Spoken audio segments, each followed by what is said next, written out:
noite, caríssimos, boa noite, meu irmão, minha irmã, vocês que nos acompanham. Estamos aqui hoje. Boa noite, Padre Edmar. Boa noite, meu amor. Olá, boa noite. Com muita alegria, nós estamos aqui nessa noite e viemos bater um papo com o Padre Edmar sobre o sacramento do matrimônio. Para nós é uma honra estar aqui hoje e dizer que acho que a pessoa que nos convidou não sabia, mas nesse mês nós estamos celebrando 16 anos que temos o sacramento do matrimônio. Né? Semana que vem, dia 14. Então, mais uma honra e motivos para estarmos aqui hoje. Que bom, hein? É isso aí, Grupo Misericórdia Infinita. Vamos desejar uma ótima noite, com a graça de Deus, todo mundo presente conosco. Por gentileza, compartilhe a live, É isso mesmo, todos vocês que estão lá em casa, os amigos, stories, enfim, WhatsApp, enfim, vamos lá multiplicar a bênção de Deus hoje em sua vida. Para darmos início, então, a este momento, que Jesus vai nos preparando e acalmando, serenando o nosso coração, vamos invocar a Santíssima Trindade.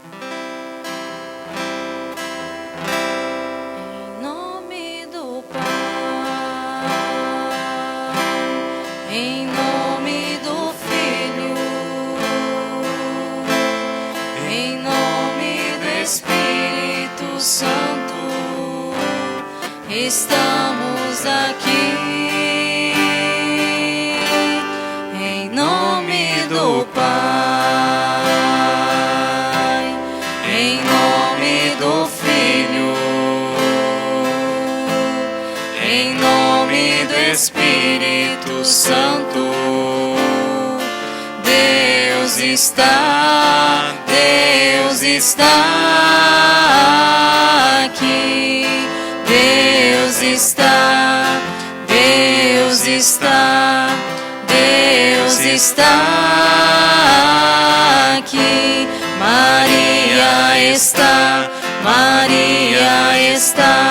Maria está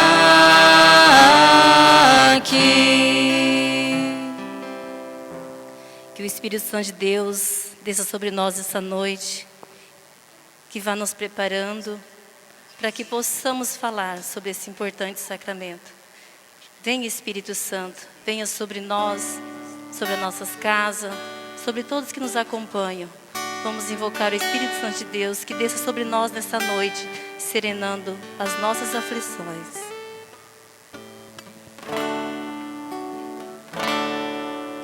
O Espírito de Deus está neste lugar. O Espírito de Deus se move neste lugar. Está aqui para consolar, está aqui para libertar, está aqui para guiar. O Espírito de Deus está aqui. Move-te em mim, move-te em mim. Toca a minha mente, o meu coração. Enche minha vida com teu amor. Move-te em mim, Deus Espírito, move-te em mim. Move-te em mim, move-te em mim. Toca a minha mente, o meu coração. Enche minha vida com teu amor. Move-te em mim, Deus Espírito, move-te em mim. Vá clamando nessa noite o Espírito Santo, para que Ele mova o seu coração, para que Ele mova a sua casa. Clame o Espírito Santo para que Ele venha na sua casa nessa noite, para que Ele possa permanecer conosco, para que Ele possa nos dar fortaleza e sabedoria. Clame este Espírito que Ele possa mover a sua mente e o seu coração. Vamos clamando novamente. Move-te em mim, Espírito, move-te em mim. Move-te em mim. Toca minha mente, toca minha mente, o meu coração. Enche minha vida com teu amor. Move move-te em mim, Deus Espírito, move-te em mim. Move-te em mim, move-te em mim. Toca minha mente, o meu coração, enche minha vida com teu amor. Move-te em mim, Deus Espírito, move-te em mim.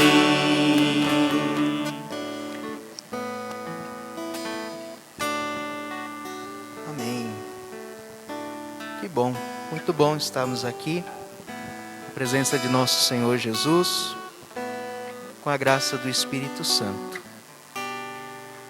Que o Senhor nos ajude a compreender a sua palavra, que o Senhor nos ajude a crer. Todo o mistério de fé estudado precisa suscitar a fé no nosso coração. Que o Espírito Santo nos dê essa graça nessa noite, de crermos mais nestas verdades tão profundas e tão bonitas da nossa igreja. Amém. Vamos lá? Então, hoje o nosso tema é o sacramento do matrimônio.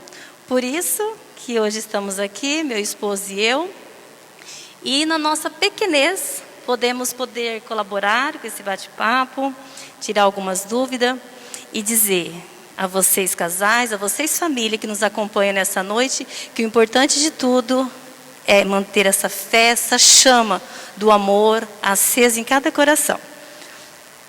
É isso mesmo, né?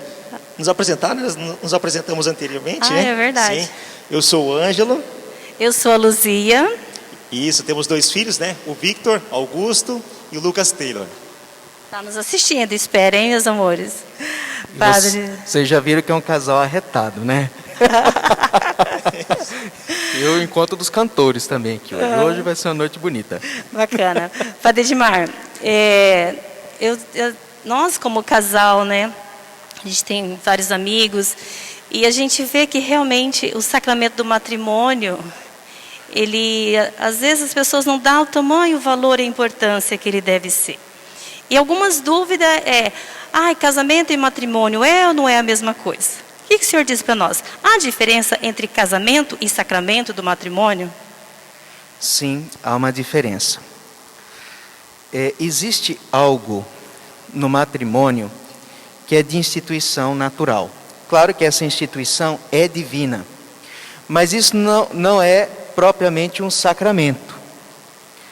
Ou seja, você vê em toda e qualquer cultura a união humana. Isso é uma coisa da natureza. Ou seja, que está na natureza humana esta união. E toda a união tem as mesmas propriedades, toda a união é para o bem dos esposos, toda a união é para a fecundação da prole. Mas, quando nós falamos de sacramento, existe uma coisa que não existe na união natural. Que é uma coisa que, sim, quando Deus pensou o matrimônio, esta união natural, ela já foi criada para este fim que Cristo iria instituir como sacramento. Mas, de fato, Cristo vai revelar que esta união natural estava predisposta para ser um sacramento. É Cristo que revela isso. Então, o que é um sacramento? O sacramento nós vimos lá no início que ele é sinal de alguma coisa. Então, o que é que o matrimônio simboliza? Então, essa que é a pergunta, porque o matrimônio em si, natural, já tem as suas funções, a sua propriedade própria e clara, que não precisa ser sacramento. Não precisa ter sacramento para ter união de pessoas, para que as duas pessoas busquem, mesmo que seja lá na mentalidade daquela cultura, o bem um do outro, a criação dos filhos, etc. Mas quando Cristo institui esta união natural como um sinal, era sinal de quê? Era o sinal do amor de Deus pela humanidade. do amor de Cristo pela unidade, pela humanidade. A gente diz o amor de Cristo pela igreja. Portanto, Cristo dá para a união natural, eleva essa união, que já representa um amor humano, eleva com a graça do sacramento a um amor divino. A um amor divino. E por isso que o matrimônio é então um sacramento contraído por dois batizados. Se não são dois batizados se unindo, não tem como haver sacramento. O que produz, qual é a diferença então do casamento, da união natural para o sacramento do matrimônio? A diferença é que a união natural são entre duas pessoas não batizadas. O que torna uma união sacramento é aquela união ser selada por dois batizados. É o batismo que dá este efeito, né? Então, é isso que constitui propriamente o sacramento do matrimônio. O casamento seria ali, então, a união entre duas pessoas, né? A união natural. A união natural. Bacana. E assim, às vezes a gente vê a pessoa, vamos fazer um test drive, né? A gente fica junto um tempo, depois a gente casa.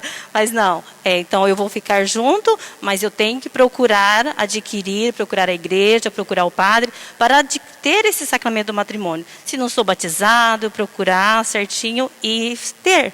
Porque o sacramento do matrimônio é um dos 7 sacramentos da igreja. Então nós, batizados, temos que honrar e ter este sacramento também, né? Exatamente. Mas aí alguém fala, mas padre, quem casa com quem não é batizado? Como é que fica? A gente chama esse batismo de disparidade de culto. Uma pessoa não batizada a igreja aceita que seja casada com um batizado, que, por exemplo, vai que a pessoa resolveu se unir com alguém não batizado. Para o bem e para a salvação da parte batizada, a igreja sela isso como um sacramento. Isso já é São Paulo que vai dizer nas suas cartas, quando tinha essa dificuldade. A rigor, seria bom que fosse entre dois batizados. Mas se acontecer, São Paulo vai dizer assim: a santidade do batizado santifica o não batizado. É uma ocasião de salvação para outra pessoa não batizada. Então também é possível, só que hoje, canonicamente falando, você precisa pedir uma dispensa para o bispo, para que aconteça esse sacramento entre um batizado e uma pessoa não batizada. Se não houver essa dispensa, então o casamento é nulo. O matrimônio, o sacramento, é nulo. Bacana. Quando o senhor falava desse amor, eu me recordo em Mateus 19, onde fala, né, que os dois se unirão e serão uma só carne. Então, neste momento, a gente pode dizer que realmente a união desse casal é amor. Quando Deus criou o homem, Ele criou por amor. E a gente pode, então, assim, chamar, talvez, esse matrimônio, essa união, esse amor de matrimônio, né? Onde Deus realmente diz para a gente que devemos zelar por esse matrimônio, por esse sacramento. Exato. O sacramento do matrimônio, usar essa expressão, o sacramento do matrimônio, vou ser redundante, é um amor sacramentado. Ou seja, eu amar um amigo, eu amar a minha mãe, isso não é um sacramento. Mas o amor dos esposos é um amor sacramental, que não é só uma bênção. Os esposos, eles recebem pelo sacramento uma graça especial de amar com este amor que Cristo ama. E aqui é que está a coisa, porque quando você olha para as exigências do amor cristão, que exige a exclusividade de uma só pessoa para o resto da vida, e a indissolubilidade, ou seja, não pode mais separar, evidente que, olhando para a nossa condição humana, só uma união natural, só um amor natural, biológico, não é capaz de produzir isso. Não é capaz, por maior que seja o amor de um homem por uma mulher, esse amor não é capaz de dar toda essa fidelidade, essa exigência que pede o sacramento. Mas o Espírito Santo, pelo sacramento, infunde no coração dos esposos a força desse amor, a capacidade de amar assim. E esse fato deles viverem esse amor, a gente pode dizer assim que o casal está em estado de graça, né? Ele adquirindo o sacramento do matrimônio, ele está nesse estado de graça. E nós, como casal, a gente pensa assim, ambos têm que pensar em levar o outro até o céu. Eu tenho que promover a graça do meu esposo deve provenir da minha graça. Então, esse sacramento, quando realmente vivenciado, com todo esse amor, sabendo de toda essa essência que nos diz a palavra, podemos dizer que o casal está em estado de graça, vivendo bem o sacramento? Sim. Existe essa graça que nós chamamos de graça de estado.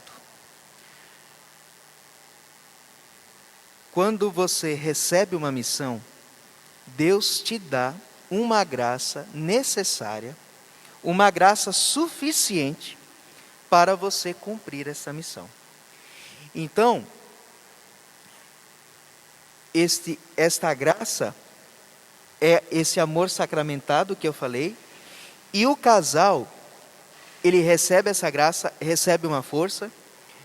E se a gente olhar bem um casal que procura, que está lutando para ter esse casamento, você percebe uma força interior, um poder interior. Vocês são casados? Devem ter vivido isso muitas vezes na vida. Algo que você vê que não é seu. Você vê que é algo que vem de dentro, para amar. Então,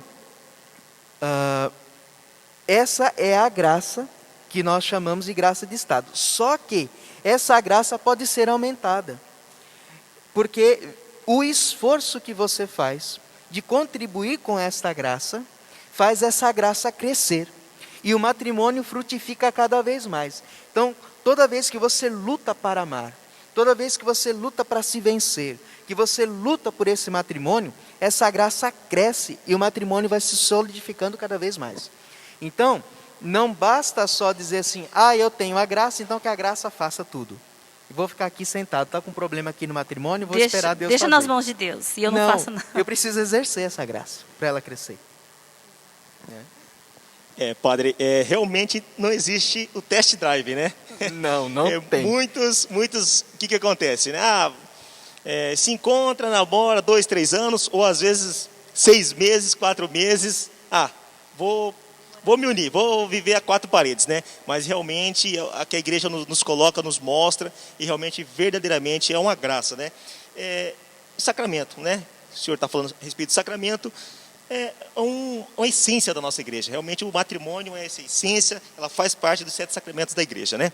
E podemos dizer, padre, que o matrimônio realmente é indissolúvel. É indissolúvel. Né? Então, assim, o homem, né, quando se encontra com a mulher, realmente ele é para a vida toda, padre? É para a vida toda. Existe essa pergunta, porque às vezes, infelizmente, parece que não é isso que acontece, padre. O senhor poderia dizer algo? Esse é um dos principais efeitos do matrimônio. E por quê? Por que essa exigência de um amor a vida toda? Porque, como eu disse, o sacramento do matrimônio é o sinal do amor de Cristo pela igreja. E o amor de Cristo não nos abandona nunca.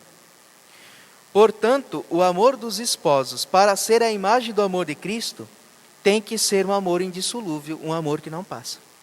Porque o amor de Cristo não passa, mesmo quando você peca. O amor de Cristo é sempre estável. Então, é indissolúvel. E aí fala, mas padre, depois de um certo tempo, a gente cansa, depois de um certo tempo, não era o que eu pensava, depois de um certo tempo, não sei o que lá. é porque não está se amando. O amor, ele precisa desenvolver, como eu já disse. Porque aqui é que está. Você só aprende a ser casado no casamento. Porque é ali onde você tem a graça para praticar, ali onde você tem a oportunidade de praticar. Porque é uma coisa quando você namora, uma coisa quando você está noivo, outra coisa quando você está casado. Aí o pessoal que está vivendo junto e não casa, aí diz, mas eu já estou casado, e não sei o que lá. Sim, mas você está numa união simplesmente humana, você não tem uma graça, por isso você não está dando conta, por isso você tem dúvida se você vai casar ou não vai. Por quê? É difícil mesmo amar sem a graça de Deus. Se com a graça de Deus nós temos que batalhar, imagine. Então, essa tentação de olhar para fora, depois de estar unido com uma única pessoa, e perceber que amar uma única pessoa, sim, cansa, é a mesma pessoa para o resto da vida, sim, essa pessoa muda. Esse olhar para fora é quando a gente desiste de amar, porque o amor é uma decisão. Eu decidi por você de uma vez por todas. Então, quando eu me decido a casar com alguém, eu devo saber que esta pessoa pode mudar. Eu devo saber que esta pessoa, em algum momento, será pesada para mim. Mas esse peso, quanto mais ela for pesada, mais eu amo. Porque o amor, ele é real, quando de fato a pessoa ela começa a pesar. Porque quando tudo é bonito, quando tudo é jovem, quando está todo mundo... É fácil amar, a gente ama mesmo. Mas o amor se manifesta verdadeiramente quando, apesar das mudanças, apesar da mudança das circunstâncias, apesar do cansaço, mesmo que o sentimento não seja o mesmo, mas a decisão é a mesma. Isso é amor. Bacana, padre. O senhor dizia assim, né, que chega um tempo, parece que cansa, parece que tudo muda, mas enfim, realmente, nós como casal, padre, é estar em estado de graça. Realmente, isso como o senhor disse, como o assunto adentrou, né? E a gente diz assim como casal, né, experiência própria nossa, padre, que chega um momento na nossa vida, assim que parece que começa a faltar algo dentro de casa, sabe? Parece que falta algo. E aí você coloca na mão de Deus, você se entrega, Senhor, o que tu queres de mim? Né? Como os discípulos diziam naqueles momentos quando estava Cristo, né? Senhor, faz de mim a sua morada. E realmente aí as coisas começam a acontecer. E aí vem a graça, padre, a graça dos filhos, né? Hoje nós temos 2 filhos, estão nos acompanhando lá em casa, na casa da avó, né? Estão lá na casa da avó nos acompanhando. E assim, esse estado de graça que a gente fala. Então, assim, tudo vai se completando, padre. Então, como que tudo isso se dá? Né? Acho que o senhor poderia dizer algo aos casais que estão em casa hoje, aqui acompanhando pelo grupo Misericórdia Infinita, né? Como que se dá tudo isso, sabe? Essa graça, né? Essa graça se dá primeiro por um passo de coragem. Aquela coragem própria dos inícios de tudo na vida. Aquela coragem própria da juventude. De querer com todas as forças algo e lutar por ela até o fim. Foi isso que eu escolhi. E eu tenho certeza que eu tomei a decisão certa. Então eu vou sem temor. Então essa é a primeira coisa. A segunda coisa é que o vínculo de união, a razão de ser da unidade desse casal deve ser Cristo. Por quê? O matrimônio é o treinamento para um outro amor, para o amor de Deus. Então, existe um livro chamado de Dom Futon Shin, se alguém está com, já vou indicar um livro, se alguém está com dificuldade lá no matrimônio, Dom Futon Shin, ele escreve um livro chamado 3 para Casar. O casal e Nosso Senhor. Ele é a referência. Quando eu me caso com alguém, eu estou me casando para alguém, e eu vou amar essa pessoa, mas esse amor por essa pessoa é um treinamento ao meu amor por Jesus. É por causa dele que eu estou amando. Portanto, quando falta amor no matrimônio, é porque está faltando amor a Jesus. Porque quando, por exemplo, a esposa está lá em casa, deveria ser assim a vida espiritual. Qual é a espiritualidade do matrimônio? Deveria ser isso, a mulher está lá esperando o marido chegar em casa. Ela deve esperar o seu marido como se fosse o Cristo que viesse.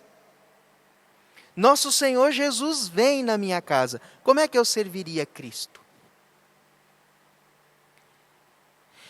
O esposo está chegando em casa. É como se ele estivesse indo para se encontrar com Cristo na igreja. Como é que ele entraria nessa casa?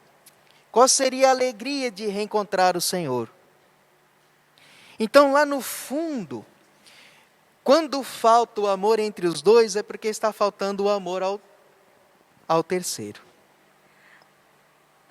Lá em casa nós sempre dizemos, o casamento tem que ser vivido a três, né? Como o senhor diz, é o casal e Cristo. Tá falhando? O casal e Cristo. E eu digo assim, nós vamos, dia 14, semana que vem agora, completarmos 16 anos. E não é os 16 anos mais felizes da nossa vida. Eu digo que o melhor ainda está por vir. Porque nós perseveramos nesse amor e nessa união. E é uma luta diária. É todos os dias. É perdão, é renúncia. Porque é uma escolha que nós fizemos, como o senhor disse. Então, a partir do momento que o casal toma essa decisão, ele deve perseverar. Tem que saber que tem dias que não vai dar para poder fazer a vontade do meu marido não vai conseguir fazer a minha vontade. Eu não tenho que exigir do meu esposo que deixe de fazer a vontade dele para fazer a minha. Nós temos que ir junto, nesse amor mútuo, nesse carinho pelo matrimônio, pela essa decisão que tomamos juntos, de ser parceiros, companheiros um do outro. Eu falo, se ele gosta de jogar um futebol, eu vou lá com ele no futebol. Mas eu não vou chegar lá no futebol também e ser uma mala sem alça, porque ninguém consegue carregar uma mala sem alça, né? Sim. Então eu tenho que ser essa esposa companheira que vou lá no futebol, que procuro me enturmar, que procuro alegrar ele naquele lazer dele. E assim, todos os dias, procurarmos viver essa felicidade. Eu gerando a felicidade para ele gerando a felicidade para mim. Eu digo, são 16 anos que nós estamos juntos. Teve 5 de namoro ali, então já vai para 21. Às vezes a gente brinca ali, faz 16 anos que eu estou aguentando ele. A gente brinca, né, amor? Um com o outro. Mas eu digo que é estar nessa graça para que a gente possa realmente perseverar e conseguir chegar até o fim. Fácil no dia a dia não é. Às vezes a gente fala, mas dizer é muito fácil. Mas e no dia a dia? Mas se eu não tiver esse perdão diário, esse reconhecimento, essa renúncia, a gente não chega a lugar nenhum, né? Então, que os casais que nos ouvem hoje, que possa realmente ter essa decisão, o que eu quero para a minha vida, o que eu quero para o meu casamento, para o meu matrimônio. Primeiramente, buscar a Deus. E os dois juntos buscar a este Cristo, trazer Jesus para morar na casa consigo. Não viver em 4 paredes, só eu e Deus. Só eu e meu esposo, esquecer de Deus, né? Tem pessoas que esquecem, se isola dos amigos, se isola da sociedade, né? E não é isso. É a gente se envolver, ter esse carisma também, né? Exatamente. Fiz-me tudo para todos. É aquilo que Paulo diz. E isso também deve ser com os esposos. E o bonito é que se um faz isso pelo outro, a coisa funciona. Quer dizer, se eu penso só no outro e o outro pensa no outro, os dois estão pensando um no outro. É claro que é verdade que em alguns momentos existe uma parte, existem situações particulares em que uma das partes abandona o matrimônio. Então é claro que aí haverá uma cruz de alguém que vai continuar o esforço de amar, mesmo na dor, de amar sem desistir, e de amar sem uma resposta. Aí é que muitas vezes vem o cansaço, né? Mas aí é hora de invocar aquela graça do matrimônio para continuar amando. Porque é aquela pessoa que eu escolhi para amar. Então agora eu não amo porque eu recebo algo em troca, mas eu amo porque eu escolhi amar. Porque eu sou livre para amar e eu decidir amar, eu continuo amando. Padre, tem uma palavra que eu preparei aqui para nós, e nós vamos adentrar num assunto que, infelizmente, às vezes é um tabu para se falar, mas estamos aqui hoje como casal, eu acho que é conveniente a gente tocar nesse assunto, na parte íntima do casal, né? Na sexualidade, na vida conjugal mesmo. E na primeira carta de Coríntios, no capítulo 7, diz para a gente assim: todavia, considerando o perigo da inconsistência, cada um tem a sua mulher, e cada mulher tem a seu marido. O marido cumpra o seu dever para com sua esposa, e a mesma forma também a esposa cumpra para com seu marido. A mulher não pode dispor de seu corpo, ele pertence ao seu marido. E da mesma forma, o marido não pode dispor do seu corpo, ele pertence à sua esposa. Não vos causeis um ao outro, a não ser de comum acordo, por algum tempo, para que vos aplicardes à oração, e depois retornar novamente um para o outro, para que não vos tente Satanás a vossa inconsistência. Como casal, a gente diz assim, às vezes, o que não se tem em casa se procura fora. Mas aqui na Sagrada Escritura diz para nós claramente: marido, sejais da sua esposa, esposa, sejais para seu marido.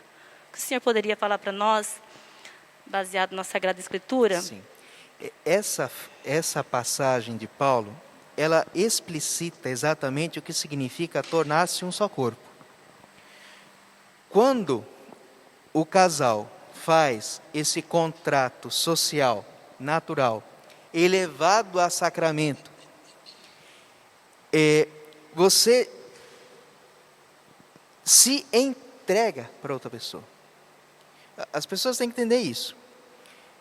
Antes de tudo, não é que eu estou simplesmente me unindo com alguém numa sociedade. É isso. Mas, mais profundamente, eu estou entregando tudo que eu tenho e tudo que eu sou para essa pessoa. Os meus bens materiais, os meus bens físicos e o meu próprio corpo. Eu estou dando o meu corpo, eu estou ofertando o meu corpo para alguém. E alguém está ofertando o seu corpo para mim. E a união desta carne, dessas duas carnes, numa só carne, concretamente se dá na relação sexual. Portanto, isso daqui, a gente começa a perceber, primeiro, a sacralidade da sexualidade. Porque isso deve ser realmente uma entrega de amor. Então, a sexualidade, ela não pode ser vista como algo feio. É feio quando ela é ultrajada, desprezada, fora desse sacramento, usada aí de maneira como se fosse qualquer coisa. Mas ela dentro do matrimônio, primeiro, o casal, né, não pode ter assim certos receios. Às vezes as pessoas, elas foram tão bem educadas, né, sobre a questão da sexualidade, que às vezes entre o casal cria uma dificuldade, porque a pessoa ela não consegue se abrir. Não, você deu o seu corpo para alguém, e alguém deu o seu corpo para você. Então, existe uma certa propriedade. Então, o que São Paulo está dizendo aí é que um não deve negar ao outro este direito, a não ser que por uma causa grave, não deve se negar um ao outro, e quando isso for acontecer, isso precisa ser dialogado. Porque também não pode ser uma exigência egoísta. A sexualidade, dentro do matrimônio, não pode ser um ato egoísta. Ele tem que estar aberto para o amor. Se ele é um ato egoísta, ele não é sadio. Então, de um lado, não se pode haver só uma exigência de ter e de ter e de ter, e por outro lado, não pode ter só uma exigência de negar e negar e negar. Essas coisas precisam ser em comum acordo e para o bem do casal. Né? Então, isso deve ser conversado. O que São Paulo até propõe aqui é que, de tempos em tempos, o casal pode até fazer um propósito de abstinência sexual para, nesse caso, se entregar à oração, ou por outros motivos que o casal, de comum acordo, tem alguma razão para isso. Do contrário, sempre que o outro solicita, e é possível, não existe nenhuma razão para ser negada, então não se deve ser negado. Então, esse cuidado. Então, é uma coisa que o casal precisa conversar, se entender bem sobre isso. Né? Porque, como você disse, o que falta dentro, falta fora. Às vezes, uma certa carência afetiva, às vezes por uma coisa mal conversada dentro de casa, uma coisa recolhida ali, acaba criando ocasião de tentação, mesmo que não aconteça um pecado, mas de tentação, de desânimo, né? E também, aqui entra o serviço dos pastores da igreja, aqui entra o serviço da pastoral familiar, do ministério da família. Se um casal tem dificuldade com certas coisas, é bom se aconselhar, conversar com quem entende, porque às vezes vai se criando né? Então, o princípio é sempre esse: o ato sexual do casal nunca pode ser um ato egoísta. Ele sempre deve produzir o amor, o bem dos esposos e a prole. Então, nunca pode ser um ato egoísta, né? Então, fechado a vida. Não, tem que ser sempre um ato de amor. E o amor é fecundo. O amor, ele produz mais amor, né?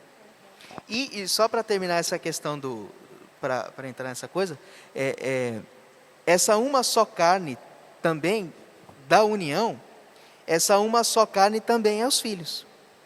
Da união de dois corpos nasce um novo corpo. Então, isso é uma coisa muito profunda, que a gente teria muitas coisas para falar longo, sobre né? isso, né? Realmente. É longo, né? Se for entrar em detalhes aqui, a gente vai varar a noite. Se ia falar amor. Tem que falar, né, padre? E muitas das vezes acontece no meio social dos casais, né? O adubar o terreno, né? As mulheres falam, o marido chega em casa na hora do almoço, e aí, tal, né? Como é que vai ser, né? O nosso dia, né? Aí a mulher já fala, não, tem que adubar o terreno, né? Se não aduba o terreno, o senhor acabou de falar, né? Através do amor. É de manhã, né? Preparar aquele café, né? Tá bem com os filhos, aquele diálogo legal, né? Durante o dia, a esposa está no trabalho, o esposo está no outro trabalho, né? De repente mandar uma florzinha lá no WhatsApp, né? Hoje a gente tá tão fácil esse e-mail, né? A gente enviar lá um coraçãozinho e assim vai preparando, né, o momento, né, padre, durante o dia, né? Mas infelizmente não existe muitas das vezes isso entre nós casais, né? Infelizmente às vezes tem a questão da exigência, não, eu quero o sexo, né? Acaba exigindo o sexo, né? Então realmente o sexo pelo sexo. O que acontece, infelizmente, muitas vezes, é que o matrimônio se tornou um refúgio de um pecado sexual lícito, vamos assim dizer. Ou seja, antes não podia porque não era casado. Agora eu posso. Mas é um ato egoísta. É um ato que não quer o bem do outro. Então, isso é uma coisa muito ruim para o matrimônio. É verdade que o matrimônio, uma das funções da existência do matrimônio, é justamente para conter a concupiscência da carne. É justamente para isso. Porém, isso só não realiza o matrimônio. Porque também vai chegar um momento na vida que isso não vai ser mais tão importante. Então isso passa. Tem um momento que, se isso é o fundamental, sem tudo o que engloba isso, e sempre claro, isso sempre deve englobar os filhos, né? Se não tem isso, será manco, será sempre defeituoso, né? Até para completar isso também, né, padre, não necessariamente somente, de repente, a relação sexual para findar tudo isso, né? Então, que, com certeza, quando chega um certo momento também da vida a dois, claro que tudo isso não é mais aquela euforia, aquilo tudo, né? aquela coisa forte, né? Não, né? Mas acho que a questão do amor, a questão do carinho, do como tratar, acho que realmente chega um momento que isso no casal, ele se completa também, né, padre? Exato. O casal que reza, o casal que busca, sabe, que quer realmente o bem do outro, eles descobrem esse segredo. Porque esse segredo está na própria dinâmica do casamento. Então, se realmente a gente entra na dinâmica do sacramento, na graça do Espírito Santo, voltando àquela história da graça, o casal, por mais que tenham dificuldade, mas eles vão compreendendo, a própria graça do matrimônio vai levando essa compreensão. Mas, se não... São Tomás de Aquino, ele dizia que o matrimônio ele é um pacto conjugal. E com esse pacto conjugal, dá origem ao consentimento. Eu posso dizer que esse consentimento seria isso, dessa união, desse casal, onde ambos têm esse consentimento e essa ação mútua, essa relação sexual mútua, e onde ambos são parceiros. E disso tudo vem uma essência. E a essência é o vínculo familiar, é o afins para com os filhos, para gerar. Porque diz em Gênesis da criação, né, quando Deus abençoou, criou o homem e a mulher, abençoou e diz, crescei e multiplicai. Então, que esse fervor dessa relação, desse momento íntimo entre o casal, não deixe ser algo banal, né? Que venha ser algo assim, que venha realmente completar a relação dos dois, que os dois sejam realmente esse companheiro e esse parceiro para com esse consentimento, para com esse pacto, né? Eu vou complementar esse seu comentário de trás para frente, né? Certo. Sobre essa questão de crescer e multiplicar. E aqui é que está uma coisa muito bonita do matrimônio. A sexualidade do casal é uma missão. É a missão de gerar almas para Deus. É a missão de povoar o céu. Ou seja, meus filhos serão filhos de Deus, serão pessoas que serão batizadas. Meus filhos, pode ser que tenha um que seja santo. A gente não pensa assim. O que eu acho mais doído é que os casais não sonham essas coisas. Não, um filho sacerdote, uma pessoa não só que seja bem empreendida, que tenha bons negócios, etc., mas alguém que seja um homem de Deus, um homem que, o meu filho vai ser alguém que vai ajudar a salvar muitas almas, nem que seja da família dele. Então, esta missão do casal é grandiosa. Gente, a gente diz que a família é a célula da sociedade, né? Mas é a célula, vamos assim, é a célula do céu também, da sociedade divina, da sociedade celeste. Quem serão os santos? Quem serão os padres? Quem será o próximo Papa? Será que é o filho de vocês? Não sei, pode ser. Temos que dar continuidade, né? Entende? Então, é essa missão que o casal tem que ter. Tem que ter, não, já tem. Você já tem essa missão quando você casa. Mas tomar essa consciência profunda. Eu tenho a missão de trazer ao mundo um dom de Deus, uma nova pessoa, né? E aí, isso tudo vai se dar pelo consentimento livre das partes. Então, aqui está uma coisa muito bonita do sacramento do matrimônio, é que o que gera o matrimônio é o consentimento público. Um consentimento livre, sem nenhum impedimento. Livre, a pessoa tem que estar de livre, espontânea vontade. Se não for de livre, espontânea vontade, o casamento não acontece, né? Então, o que produz o casamento não é o padre dar a bênção. O que produz é o consentimento que os noivos dão diante do sacerdócio. Os ministros desse sacramento, o ministro desse sacramento não é o padre. Os ministros são os noivos. Eles que ministram esse sacramento. Claro que, por instituição eclesiástica, pelo poder que a igreja tem das chaves, chegou um momento em que a igreja teve que exigir uma forma canônica para os batizados, que o casamento, para ser válido, precisa ser o consentimento dado diante das testemunhas, né, que são os padrinhos, e diante do ministro da igreja. Mas houve uma época na igreja em que bastava o consentimento público de 2 batizados para que isso fosse sacramento. Mas isso virou uma bagunça, porque a pessoa casava aqui, aí ia lá para outro lugar, dizia que era casado também. Então, por isso que nós temos toda essa estrutura, que hoje nós temos de registro, etc., essa coisa. E, então, a partir de um certo momento, a igreja, pelo poder que tem das chaves, o que ligares na terra é ligado no céu, instituiu que o casamento, para ser válido, entre 2 batizados, tem que ser diante do ministro ordenado e diante de testemunhas. É uma briga muito que às vezes os evangélicos têm conosco, que diz que não existe na Bíblia casamento na igreja. Sim, mas a igreja instituiu isso para preservar a união estável entre 2 batizados. Então, o que produz este sacramento é a união livre, espontânea, o consentimento recíproco dos 2, né?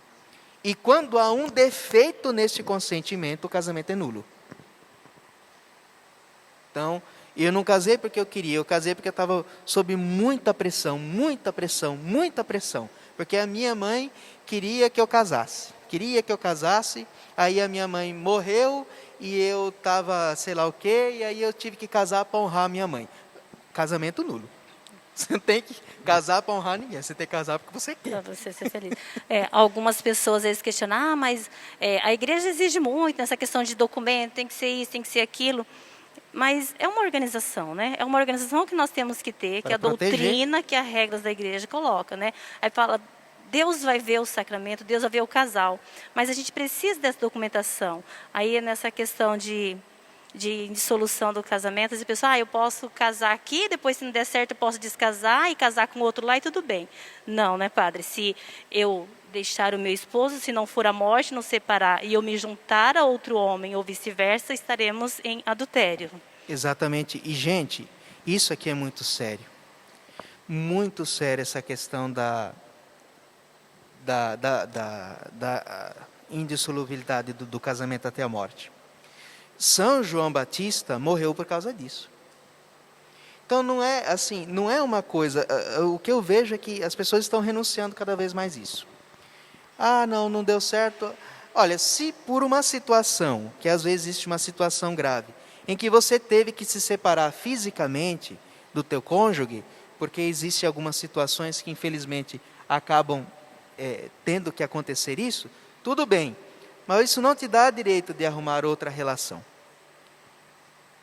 João Batista morreu por causa disso. Nós tínhamos uma nação catolicíssima que era a Inglaterra. Nós perdemos uma nação inteira por causa disso.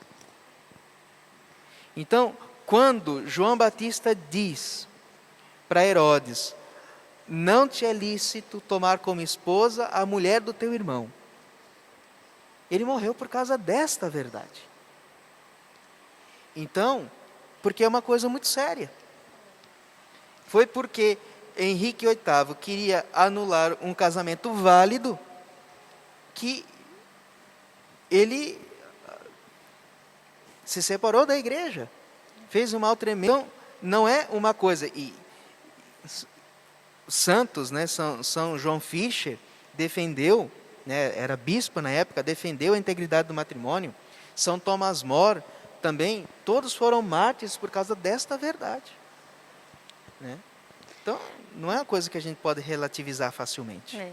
Padre, realmente o assunto é longo, já está dando quase 2 horas de live já, né, gente? A gente fala demais, hein? Mas assim, é um assunto bem delicado, né? Porque a gente tem que viver esse sacramento realmente com essa espiritualidade de paz e amor, união.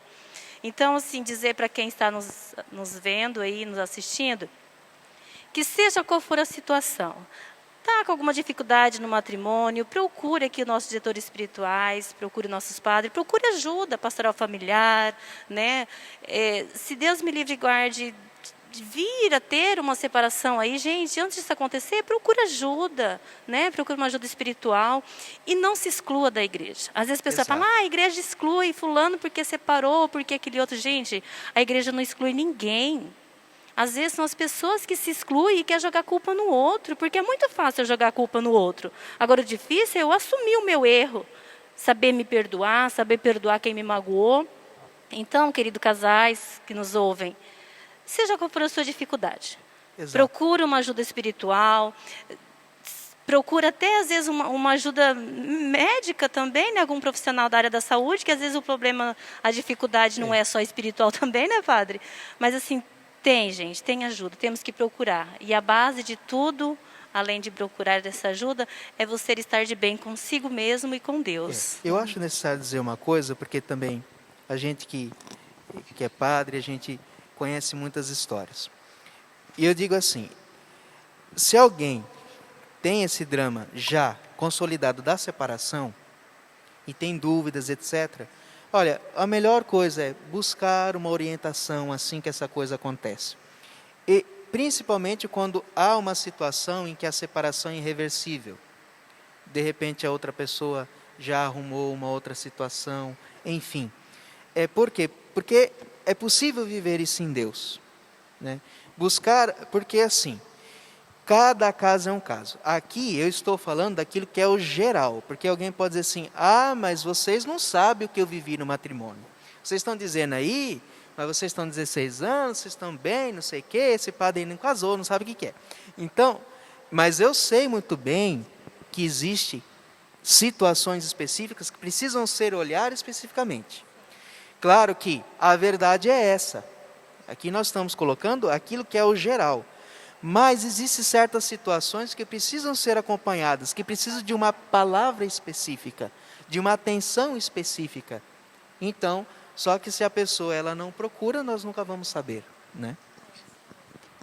A própria palavra diz, né, padre? O senhor dizia no início, né? Somos imagem e semelhança de Cristo, né? Então, nós casais também, às vezes uma palavra amiga, né? Às vezes a visita de um casal, né? O senhor falou de diversas pastorais que tem, né? Pastoral da família, enfim, a própria visita de um padre no lar, né? Tudo isso ele influencia e pode sim contribuir na caminhada do casal, né? Às vezes também nós estamos falando aqui de matrimônio, né, padre? Às vezes lá está com algum problema com os filhos, né? De repente com a família. Gente, isso é família, estou falando aqui de matrimônio, não é exatamente às vezes só os dois, né? Mas envolve sim a família, né? Envolve. Eu sempre falo, é verdade. Por um lado, são duas coisas que são sempre verdadeiras. Por um lado, é aquela história, quem casa quer casa. Então, você está deixando a tua família. Então, existem certas coisas que não pode ficar lá com aqueles... renúncias, né? Então, você vai continuar nova família e uma nova casa. Pronto. Por outro lado, você não está matando teus parentes, né? Então, quando você casa com alguém, todas as circunstâncias do outro lado, daquela outra família, vêm junto. Então, eu tenho que saber que também isso vai fazer parte da minha vida.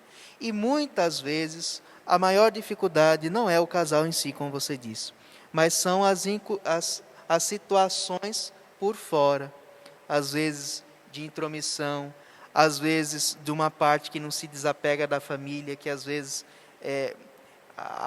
o pai e a mãe, ou uma situação, parece que a pessoa está casada ainda com a família e não com a pessoa. Então, às vezes entre os dois está beleza, mas tem uma coisa ali. Então, eu também tem que saber lidar com isso. Também vem essas coisas. Então, quando você vai se casar, você casa com todo um contexto, com toda uma situação que vem, né? Exatamente.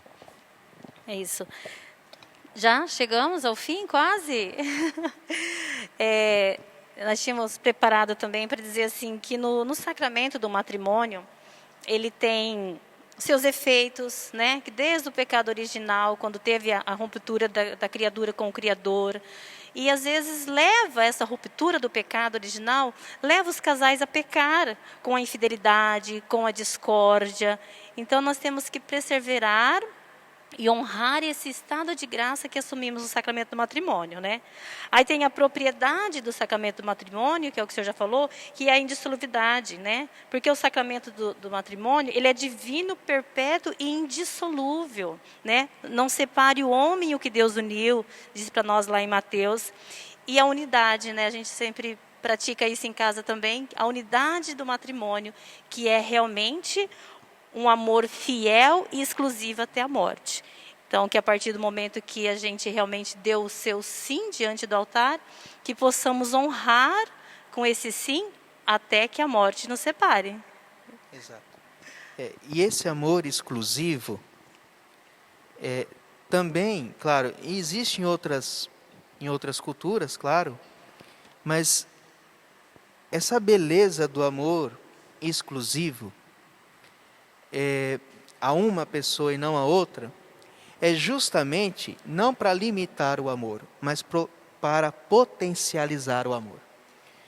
Imagine o que é dividir o amor com duas pessoas, com todas as exigências humanas que existem. Não é possível isso. Como que numa cultura um homem tem 8 mulheres? Ele não tem 8 mulheres. A gente sabe que, infelizmente, o que isso acaba virando é só um instrumento para a sexualidade, mais nada. Mas quando você tem uma única pessoa, você tem toda a potência do amor ali. Então você dedica o amor exclusivamente. Então, isso é que faz o amor crescer. É isso que faz ter mais amor. Porque esse amor depois vai se expandir com o crescimento da família e com os filhos. Isso mesmo. Né? Amém. Amém. Essa semana, então, já vamos aproveitando aqui, finalizando. Essa semana, agora, no Dia dos Pais, né? Inicia-se a Semana Nacional da Família. Então, você que está em casa, teremos celebração aqui todas as noites, às 19h30, né, Padre? Isso, às 19h30. Então, traga a sua família, venha participar conosco, teremos testemunho, teremos casais especiais falando conosco, pregações maravilhosas. Então, será uma semana diferente na sua vida. Então, já marque na sua agenda, vai começar já nesse domingo, Dia dos Pais, né? Domingo, Dia dos Pais. Já é a primeira celebração até no sábado, dia 15, né? Isso, é dia 15. Então, todos convidados, intimados a vir participar conosco da Semana da Família. E no dia 14, vamos deixar o convite aqui, nós iremos dar continuidade nessa live, né, amor? No dia 14, nós iremos estar aqui com vocês na celebração e a gente fala um pouquinho mais sobre o sacramento do matrimônio daí, testemunho de vida, sobre essa questão de que a gente casa, não caso só com meu esposo, ele casou com a minha família, eu casei com a família dele e vice-versa, nós temos que lutar para manter essa união estável até que a morte nos separe. Bacana, né? Fica aquele gostinho de quero mais, né? Enfim. Né? Todos estão em casa, graças a Deus estamos aqui presentes hoje, realmente reunidos em nome de Cristo, né, Padre? E que isso possa ter sido uma pitadinha, né? Uma pitadinha, né? Para que realmente isso lá na tua casa, né? Porque não de repente reunir nas casas, né, com as famílias um terço, né? O quanto a nossa igreja pede tanto, né? Porque a igreja não é só aqui dentro da igreja, aqui dentro da paróquia, né? A igreja verdadeiramente, a igreja doméstica que tanto o Papa nos coloca, o nosso bispo, né, tem nos pedido tanto da nossa igreja em casa, né? Então, multiplicar isso também lá com os nossos, né? Beleza, Padre? Nosso muito obrigado. Fica aqui nossos sinceros agradecimentos no grupo Misericórdia Infinita. Amém. Eu que agradeço a presença e muito bom, né? Até terminamos no horário, O Senhor nos dê a bênção, por favor. Tá bom, então vamos pedir a intercessão da Santíssima Virgem Maria por todas as nossas famílias, pedindo que o Senhor dê a força especialmente para os casais que nos acompanham, que se encontram com alguma dificuldade, ou com pessoas que por alguma situação viram os seus casamentos frustrados, que a Santíssima Virgem Maria vá ao encontro de cada um, de cada uma com a sua graça, para que o Senhor realize, enfim, os seus desígnios de salvação sobre cada um. Ave Maria, cheia de graça, o Senhor é convosco. Bendita sois vós entre as mulheres, e bendito é o fruto do vosso ventre, Jesus. Santa Maria, Mãe de Deus, rogai por nós, pecadores, agora e na hora de nossa morte. Amém. O Senhor esteja convosco. Ele está no meio de nós. Abençoe-vos o Deus Todo-Poderoso, Pai e Filho e Espírito Santo. Amém.